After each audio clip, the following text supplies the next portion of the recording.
ഇന്നേ വളരെ ടേസ്റ്റി ആയിട്ട് നമ്മളിന്ന് കുമ്പളങ്ങ മോരുകറി ഉണ്ടാക്കുകയാണ് കേട്ടോ. എല്ലാവർക്കും ഇഷ്ടമുള്ളൊരു കറിയാണ് കുമ്പളങ്ങ മോരുകറി. അപ്പോൾ ഇത് ഉണ്ടാക്കാനായിട്ട് ഞാനിവിടെ 1/2 കിലോനോളം വരും കേട്ടോ. കുമ്പളങ്ങയാണ്, വലിയ കുമ്പളങ്ങയിൽ നിന്ന് കഷ്ണം മുറിച്ച് വാങ്ങിച്ചതാണ് കേട്ടോ. ഇങ്ങനെ വാങ്ങിച്ചെടുക്കുമ്പോൾ എന്ന് വെച്ച് കഴിഞ്ഞാൽ അധികം നമ്മൾക്ക് കളയേണ്ടി വരില്ല.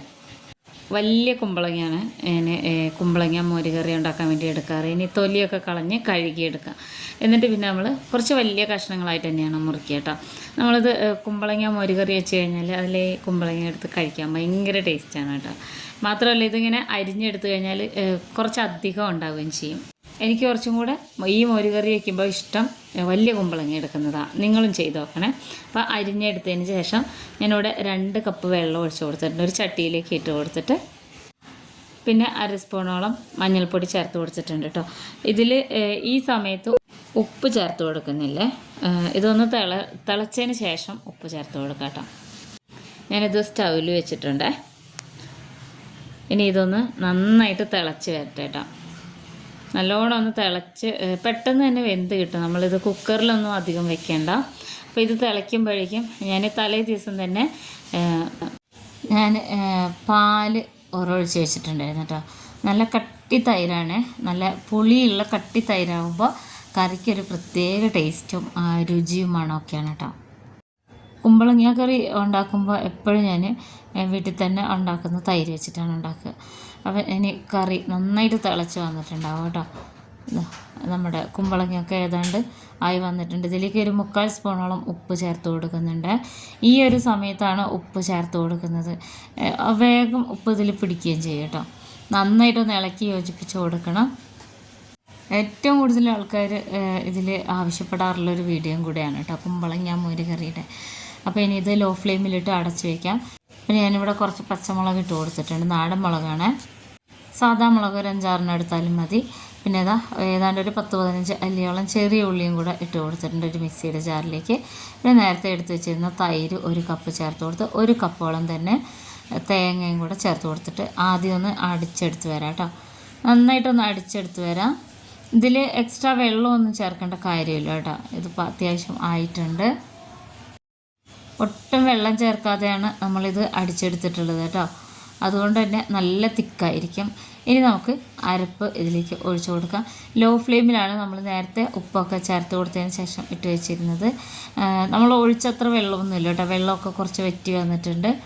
ഇനി ഇത് നല്ലോണം ഒന്ന് ഇളക്കി യോജിപ്പിച്ച് കൊടുക്കണം. ഈ സമയത്ത് നമുക്ക് ഈ കുമ്പളങ്ങയിൽ നിന്ന് ഒരു ചെറിയൊരു കഷ്ണം എടുത്തിട്ടൊന്ന് കടിച്ച് നോക്കണം, ഉപ്പ് പിടിച്ചിട്ടുണ്ടോയെന്ന് അറിയാം.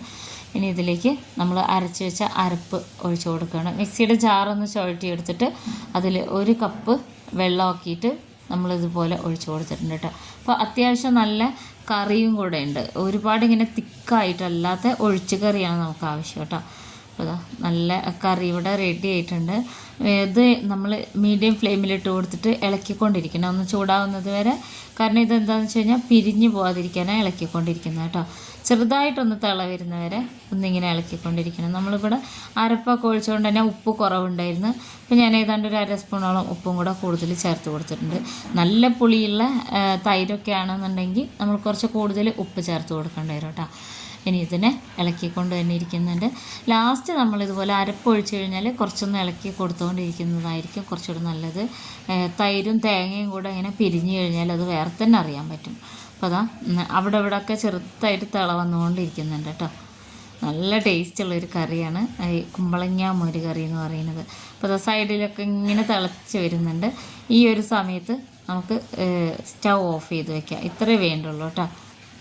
ഇനി നമുക്ക് സ്റ്റവിൽ നിന്ന് മാറ്റി വയ്ക്കാം. ഇതാ നമ്മുടെ കുമ്പളങ്ങ മോരുകറി ഇവിടെ റെഡി ആയിട്ടുണ്ട്.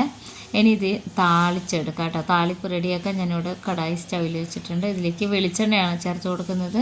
ഒരു 4 ടേബിൾ സ്പൂണോളം വെളിച്ചെണ്ണ, കടുക്, ഉലുവ, ഉണക്കമുളക്, കറിവേപ്പില ഇത്രയും ഇട്ട് കൊടുക്കണം. കടുക് പൊട്ടിയതിന് ശേഷം വേണം ബാക്കിയുള്ള ഐറ്റംസൊക്കെ ചേർത്ത് കൊടുക്കാം. ജീരകപ്പൊടിയാണ് കേട്ടോ. ഇത് ക്യൂമിൻ സീഡിൻ്റെ പൊടി ഒരു 1/2 സ്പൂൺ ചേർത്ത് കൊടുത്തിട്ടുണ്ട്. മഞ്ഞൾപ്പൊടി ഒരു 1/2 സ്പൂൺ. അത് ഇതിൽ താളിപ്പിലും ചേർത്ത് കൊടുക്കുമ്പോൾ ഒരു പ്രത്യേക ഒരു കളറാണ് കേട്ടോ നമ്മൾ ഈ കറിക്ക്.